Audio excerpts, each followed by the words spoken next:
La réunion des ministres du commerce du G20 de cette année est une sorte de levée de rideau pour le prochain sommet du G20 prévu à Rome à la fin de ce mois. Il s'agit aussi d'une importante réunion multilatérale avant la 12e réunion ministérielle de l'Organisation mondiale du commerce en Suisse le mois prochain. Selon les données fournies par le ministère chinois du Commerce, le PIB, le volume des échanges et les investissements entrants des membres du G20 représentent respectivement 86, 77 et 66 % du total mondial. Outre l'approbation de la déclaration de la réunion des ministres du commerce du G20, la rencontre a de plus envoyé des signaux positifs quant à la sauvegarde du système commercial multilatéral.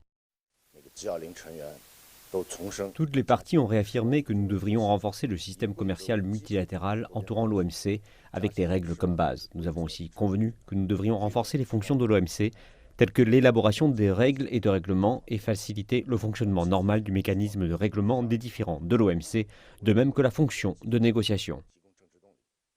Selon Chen Chao, toutes les parties ont convenu que des efforts communs étaient nécessaires pour lutter contre la pandémie. Les ministres se sont engagés à mettre en œuvre les décisions prises par le groupe pour faire face à la pandémie et favoriser le commerce et les investissements mondiaux.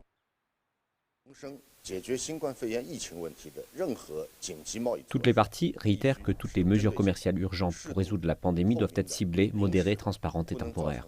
Les mesures ne peuvent pas créer d'obstacles commerciaux inutiles ni perturber la chaîne d'approvisionnement mondiale.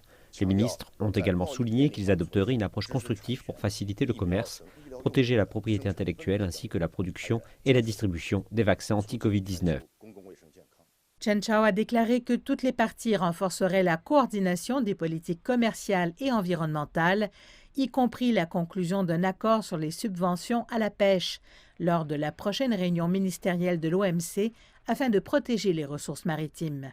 Les pays membres approfondiront aussi la coopération pragmatique pour le développement des petites et micro-entreprises, faciliteront le commerce des services et stimuleront l'investissement international.